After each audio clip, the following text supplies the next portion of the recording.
ज्यांना छत्रपती शिवरायांचा स्वाभिमान आहे, या मातीचा अभिमान आहे, असं प्रत्येक जण टाळ्या वाजवतो.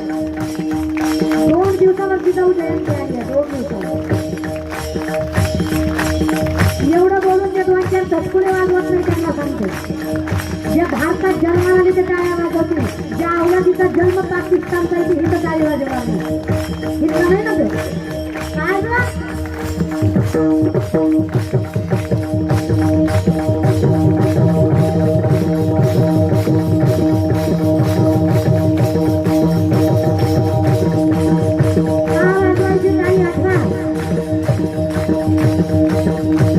पावणे 400 वर्षापूर्वीचा काळ, डोळ्याच्या पाणी भरेल त्यामुळे